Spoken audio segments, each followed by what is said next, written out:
Bocah ini bernama Lucio.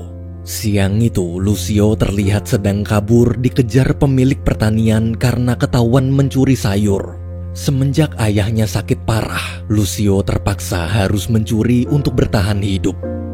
Malam hari, dengan keadaan yang semakin melemah, sang ayah memberitahu kalau dia sudah tak kuat lagi menahan sakitnya. Ayah berpesan sebagai anak laki-laki, Lucio harus bisa menjaga kakak perempuannya. Sepanjang malam, Lucio terus memikirkan ucapan sang ayah. Hingga keesokan paginya, karena putus asa, Lucio pun memutuskan untuk merampok bank. Awalnya dia memohon baik-baik agar petugas bank mau meminjamkannya uang. Tapi waktu si petugas menolak, Lucio langsung menodongkan pisau. Di tengah perampokan, karena ini pengalaman pertamanya dan karena terlalu takut, tuh bocah malah ngompol. Petugas bank pun menyuruh Lucio pulang. Sesampainya di rumah, kakak Lucio memeluk adik kecilnya itu. Sambil menangis, dia memberitahu bahwa sang ayah telah meninggal dunia.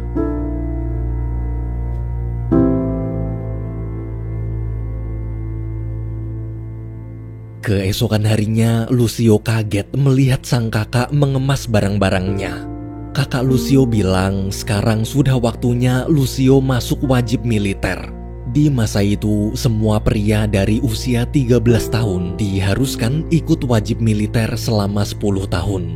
Lucio pun berusaha menolak karena merasa cuma buang-buang waktu. Tapi kakaknya menjelaskan bila tak ikut wajib militer, pasti nanti di masa depan Lucio akan sulit dapat pekerjaan. Mau tak mau, Lucio akhirnya menurut.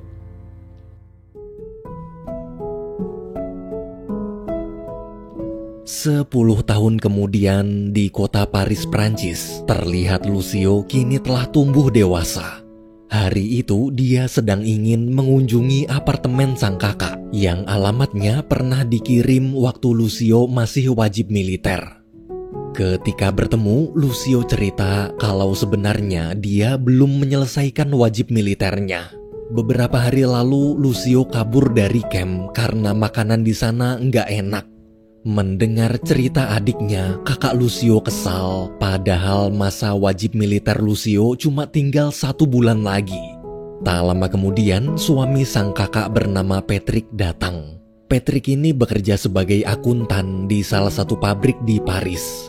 Tadinya Lucio mau melamar kerja di tempat Patrick, tapi karena tak pernah sekolah, Patrick pun menawarkan pekerjaan sebagai kuli bangunan. Kebetulan temannya yang seorang mandor sedang membutuhkan karyawan baru. Tanpa pikir panjang, Lucio langsung menerima tawaran tersebut. Besoknya Lucio mulai bekerja. Saat sedang istirahat, ada 3 kuli bangunan membicarakan tentang ideologi anarkisme. Oke Google, apa itu ideologi anarkisme? Menurut Wikipedia, anarkisme adalah filsafat politik yang menganjurkan masyarakat tanpa negara atau sering didefinisikan sebagai lembaga sukarela yang mengatur diri sendiri, tapi beberapa penulis telah mendefinisikan sebagai lembaga yang lebih spesifik berdasarkan asosiasi bebas non-hierarkis. Mereka lalu bertanya bagaimana pendapat Lucio tentang gerakan para kelompok anarkis. Lucio yang tak terlalu mengerti hanya menjawab, mungkin ideologi anarkisme adalah hal yang bagus. Mendengar jawaban barusan, keesokan harinya mereka bertiga mengajak Lucio menyebarkan brosur tentang ideologi anarkis di jalanan. Rekannya juga memberitahu siapa aja tokoh-tokoh anarkis terkenal di dunia. Mendengar semua informasi itu, Lucio jadi sangat tertarik. Dengan percaya diri, Lucio pun berkata, anarkis adalah jalan ninjaku.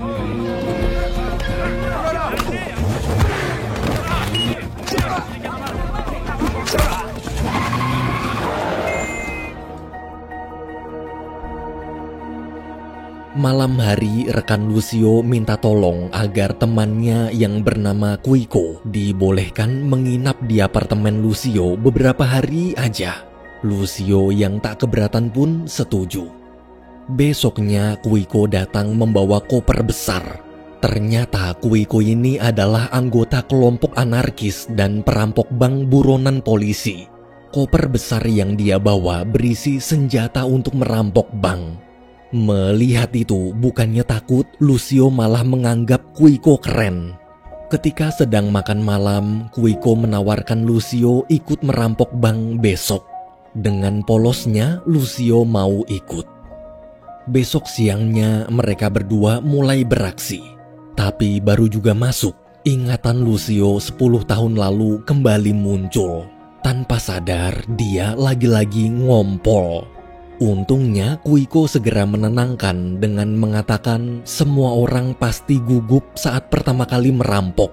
Jadi Lucio harus bisa tetap tenang dan tetap fokus mengambil uang sebanyak mungkin dari sini. Selesai merampok, mereka buru-buru kabur sebelum polisi datang.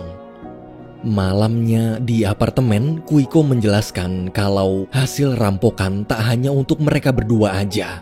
Nantinya uang-uang ini akan dibagikan juga untuk membiayai demo gerakan anarkis, keluarga para anggota anarkis yang miskin, dan sisanya baru mereka berdua ambil. Mendengar itu, Lucio merasa jadi seperti Robin Hood yang mencuri demi memberi makan warga miskin. Beberapa hari berlalu, mereka berdua kembali merampok. Kali ini Lucio mengajak rekan kerjanya yang bernama Asturio untuk membantu menjadi sopir. Di tengah perampokan, gara-gara Asturio parkir tapi lupa mematikan mesin mobil, polisi yang lewat pun curiga lalu menginterogasinya. Tak lama kemudian, Kuiko dan Lucio keluar. Sí, vamos, vamos.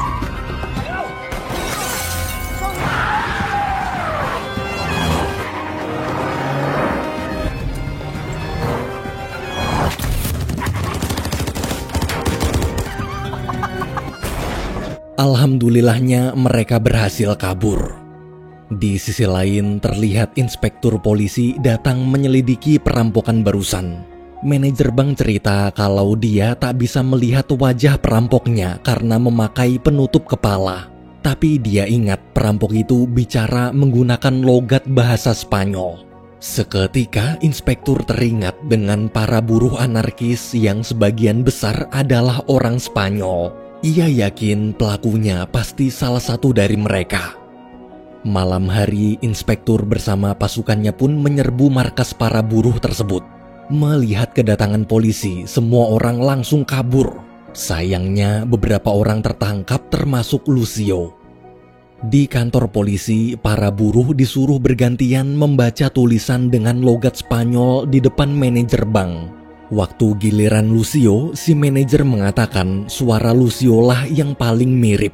Tanpa pikir panjang, inspektur pun memerintahkan anak buahnya menggeledah apartemen Lucio. Beruntung polisi tak menemukan barang bukti sama sekali dan Lucio akhirnya dibebaskan.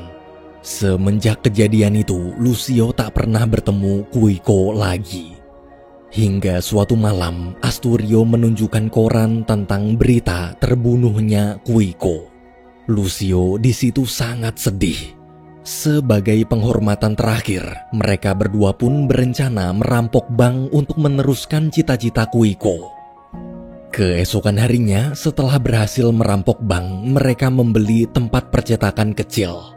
Di tempat percetakan itu, Lucio mempekerjakan seorang wanita bernama Jan. Tak lama kemudian, 2 orang wanita cantik datang mengambil pesanan cetakan brosur. Kedua wanita itu adalah mahasiswa yang mendukung gerakan anarkis. Salah satu wanita bernama Ani lalu mengajak Lucio ikut demo di depan kampusnya besok. Esok hari karena Lucio suka sama Ani, dia pun datang menyaksikan demo tersebut. Waktu melihat Ani berpidato, Lucio begitu terpesona. Selesai pidato, Lucio menawarkan Ani ikut bergabung masuk ke kelompok anarkisnya. Lucio yakin kepintaran dan keseriusan Ani yang ingin mengubah negeri ini pasti akan cocok dengan visi misi kelompok anarkisnya. Di tengah obrolan, tiba-tiba terjadi kekacauan. Lucio pun buru-buru mengajak Ani pergi dari sana. Di pinggir sungai, mereka berdua lanjut mengobrol. Lucio cerita kalau sebenarnya dia adalah anggota anarkis dan juga seorang perampok bank. Tapi Ani tak perlu takut. Tujuan Lucio merampok bank bukan untuk foya-foya. Hasil rampokannya dia gunakan untuk dibagikan ke orang-orang yang membutuhkan seperti dalam kisah Robin Hood. Mendengar itu, Ani mulai tertarik. Minggu demi minggu berlalu, hubungan Lucio dan Ani semakin dekat. Hingga akhirnya mereka berdua berpacaran. Suatu hari di tempat percetakan, Lucio, Ani, Asturio, serta Jan melihat berita TV yang mengabarkan tentang konflik antara Amerika dan Kuba. Lucio di situ kesal, kenapa negara kapitalis sebesar Amerika malah menyerang negara semiskin Kuba. Saat sedang berdiskusi bagaimana cara menolong negara Kuba, Jan memberi ide bagaimana bila mereka memanfaatkan tempat percetakan ini untuk sesuatu yang lebih besar. Mendengar itu, seketika Lucio dapat ide lain. Besoknya, Lucio mengajak Ani menemui kakak iparnya, yaitu Patrick. Ternyata sudah 2 bulan Patrick dipecat. Lucio lalu memberitahu idenya kemarin. Idenya adalah bagaimana kalau mereka mencetak uang dolar palsu. Karena Patrick seorang akuntan dan mengerti tentang keuangan, Lucio pun mengajaknya ikut bergabung. Tanpa pikir panjang, Patrick yang memang sedang butuh uang setuju. Keesokan harinya, pencetakan uang palsu pun dimulai.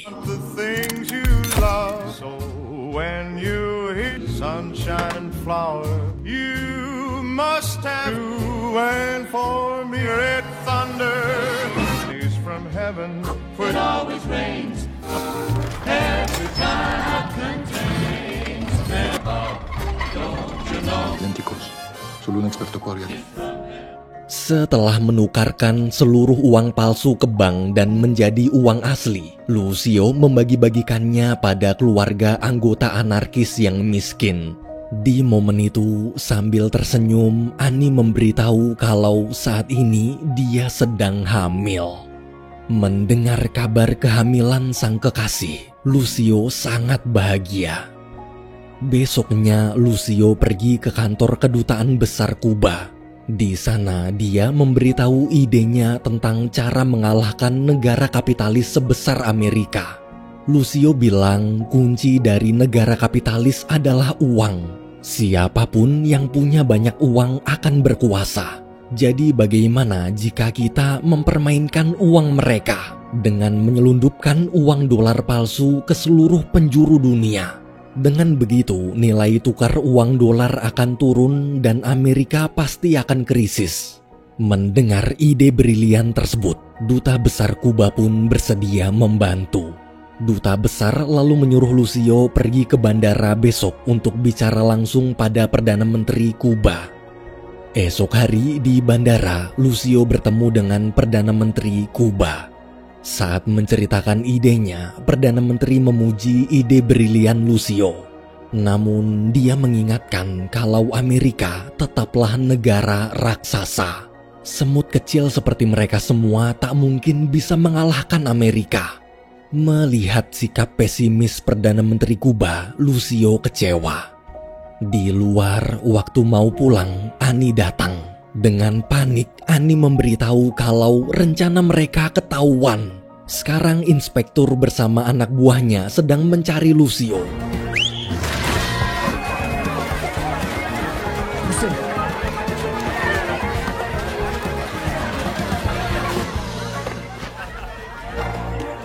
C'est Costello. L'agent Urtubia est sorti, arrêtez-le immédiatement.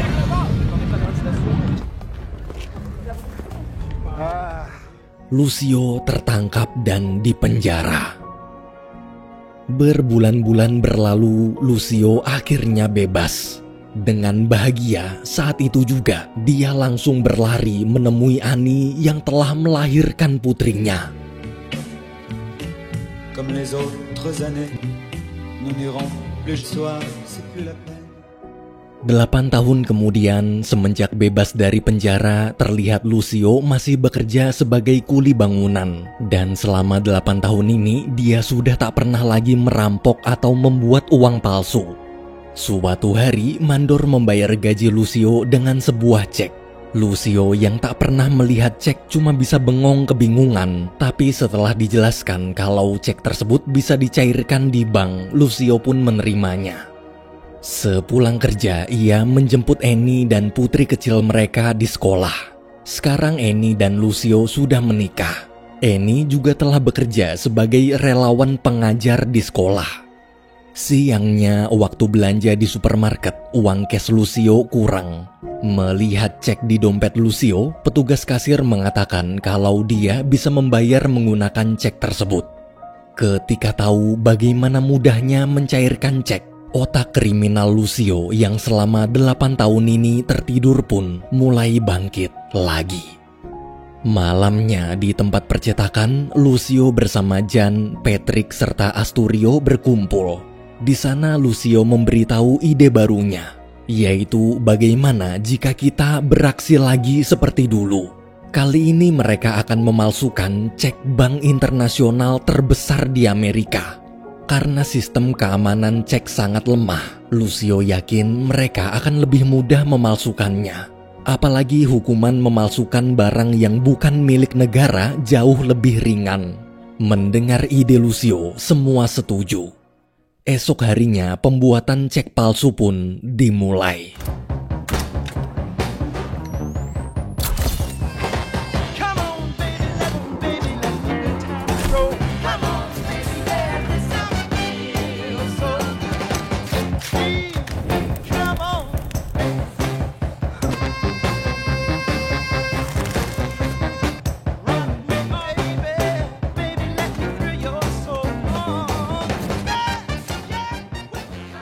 Setelah berkali-kali mencoba, akhirnya mereka berhasil membuat cek palsu yang benar-benar mirip seperti cek aslinya.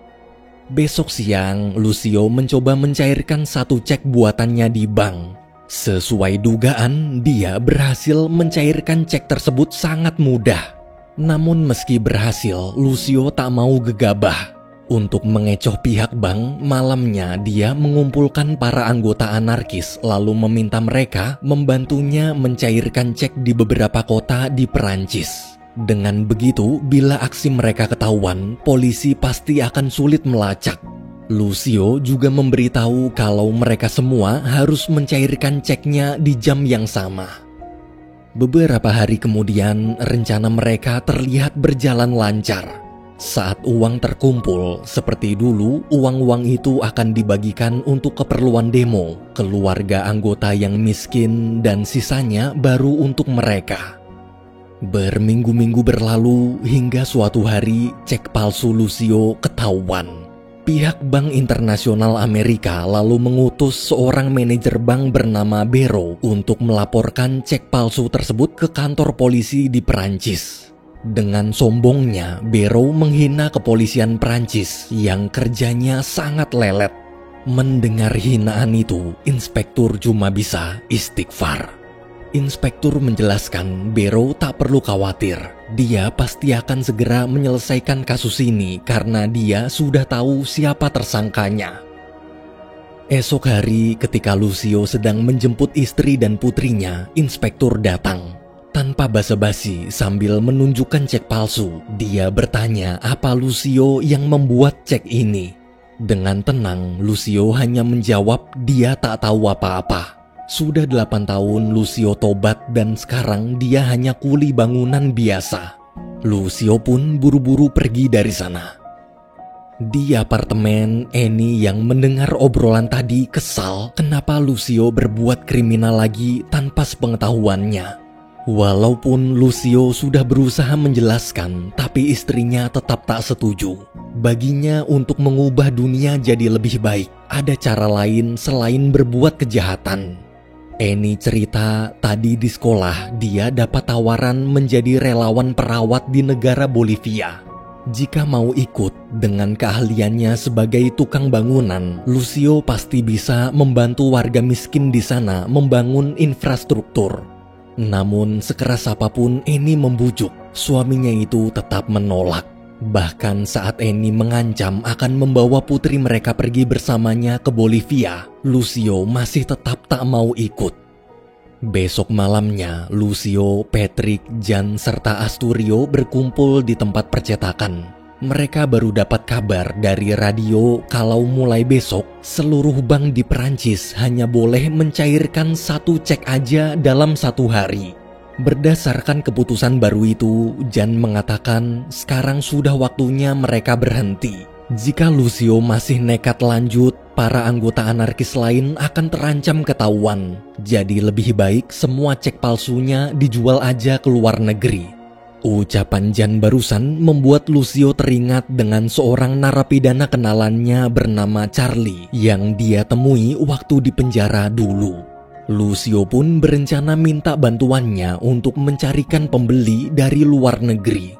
Besoknya Lucio menemui Charlie lalu menceritakan tujuannya dan negosiasi soal pembayaran. Beberapa hari kemudian setelah Charlie berhasil dapat calon pembelinya, Lucio bersama Asturio pun datang. Di sana mereka bertemu calon pembeli yang berasal dari Amerika bernama Tony. Tony menawar akan membeli cek palsu itu seharga $1 juta atau belasan miliar rupiah. Tapi dia butuh waktu 2 hari untuk menyiapkan semua uangnya. Seketika Lucio dapat ide. Demi menghilangkan jejak, dia akan menjual cek tersebut lalu pergi ke Bolivia bersama Annie. Dengan begitu, polisi tak akan mungkin melacaknya. Lucio kemudian memberitahu Tony transaksi akan dilakukan di restoran 2 hari lagi jam 1 siang. Malam hari saat pulang, Lucio bingung kenapa di apartemennya ada sang kakak, Patrick serta Jan. Ternyata mereka ke sana untuk memberitahu kalau sudah 3 hari ini mereka selalu diikuti polisi. Saking takutnya, mereka bahkan sampai mengira tukang bakso yang lewat depan rumah juga adalah polisi. Mereka yakin pihak kepolisian pasti telah mengetahui rencana mereka. Dengan emosi, sang kakak pun memarahi adiknya. Ia marah kenapa Lucio melibatkan suaminya ke dalam dunia kriminal seperti ini. Tak hanya kakaknya, Jan yang takut di penjara juga memutuskan berhenti dan tak ingin terlibat lagi. Sedangkan Annie hanya bisa terdiam. Ia sudah sangat lelah menghadapi sikap egois Lucio. 2 hari kemudian, tibalah di hari transaksi. Dari jendela apartemen, Lucio melihat mobil polisi sedang mengawasinya. Ia pun minta tolong agar Annie mau membantu mengalihkan perhatian polisi, namun Annie menolak. Annie lalu memberikan tiket pesawat yang dia beli khusus untuk suaminya itu dan mengatakan selamat tinggal. Di jalan agar polisi terkecoh, Lucio sengaja membuat kekacauan. Sesampainya di restoran tempat transaksi, Lucio melihat Asturio sudah menunggu. Tak lama kemudian Tony datang. Namun saat Lucio akan menghampiri Tony, tiba-tiba para polisi menyergap.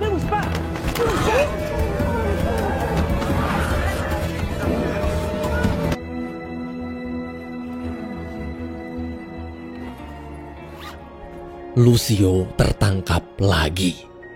Di penjara, waktu bertemu pengacara, dengan emosi Lucio bilang salah satu rekannya pasti telah membocorkan rencananya pada polisi. Pengacara di situ memberitahu kalau cuma Patrick satu-satunya orang yang berhasil kabur. Ia yakin Patrick lah yang membocorkan transaksinya. Lucio pun terdiam syok, seakan tak percaya kenapa kakak iparnya sendiri berkhianat. Tak hanya itu, pengacara juga menjelaskan ada kabar buruk lain. Kabar buruknya yaitu Barrow, si manajer bank, menuntut Lucio dengan sangat berat. Jika hakim mengabulkan tuntutannya, maka Lucio bisa dipenjara 20 tahun dan denda $50 juta atau 700-an miliar rupiah. Di titik ini, Lucio begitu putus asa. Selama di penjara, dia hanya bisa merenung meratapi nasibnya.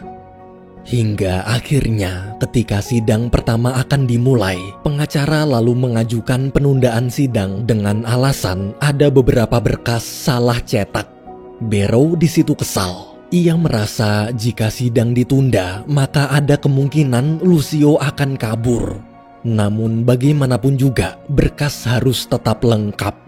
Mau tak mau, dengan berbagai pertimbangan, hakim terpaksa memutuskan menunda sidang. Dan untuk sementara waktu, Lucio dinyatakan bebas bersyarat sampai sidang selanjutnya.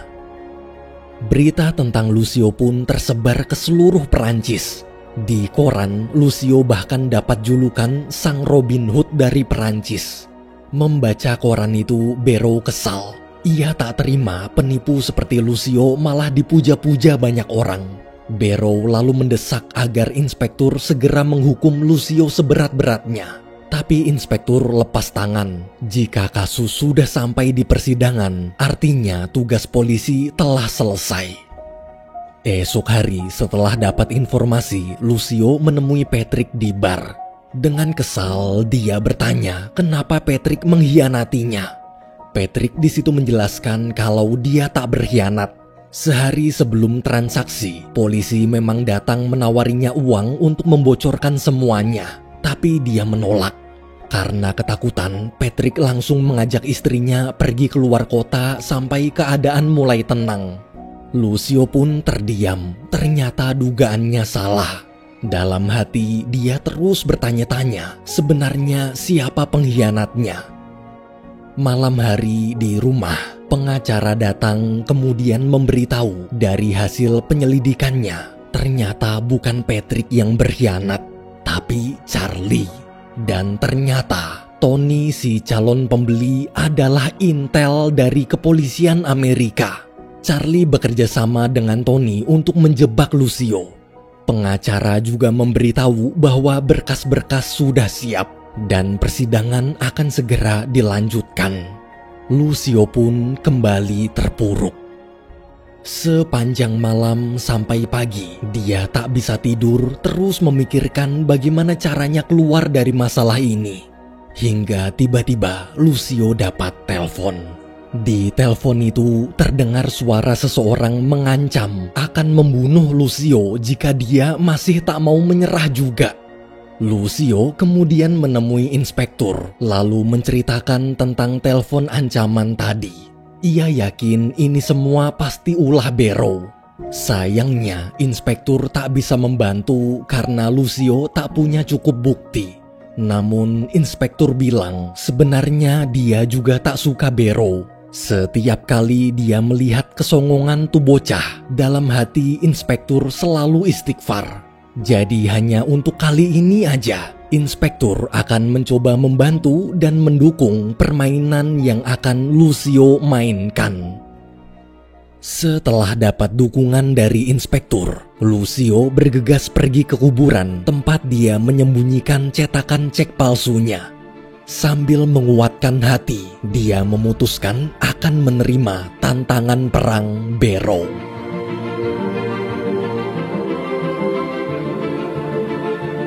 Malam itu juga, Lucio langsung mencetak cek palsu sebanyak-banyaknya, kemudian membagikan pada seluruh anggota anarkis.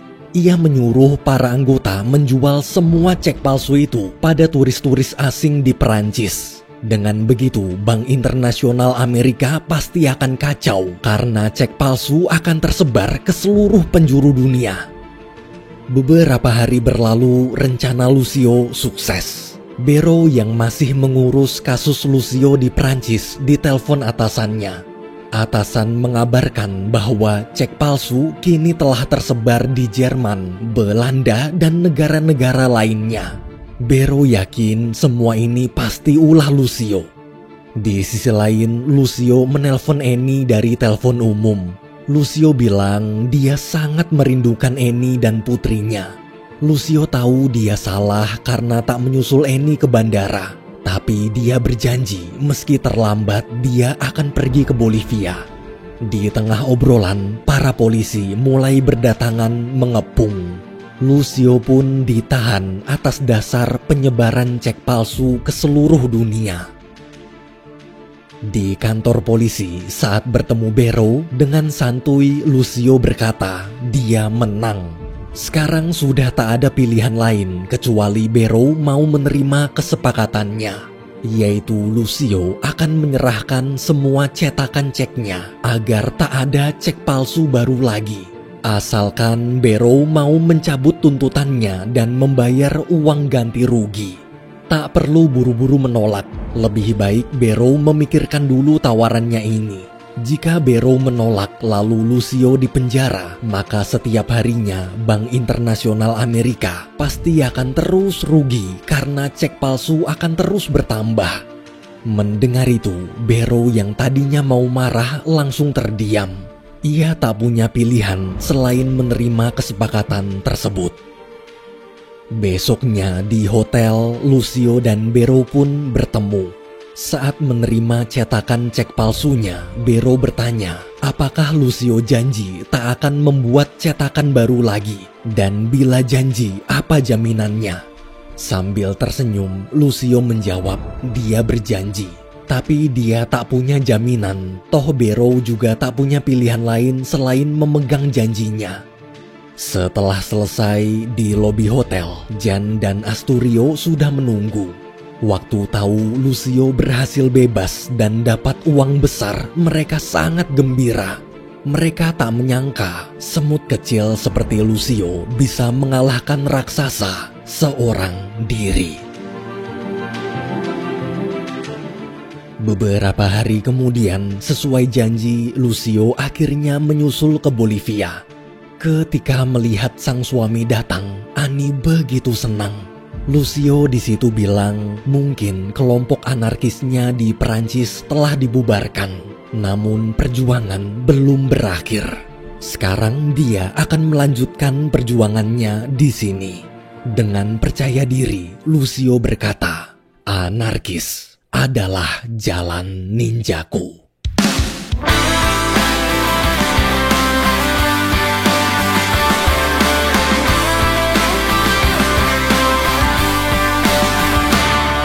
Staring through the window, gazing at the sun, imagining the planet, this place where all begun.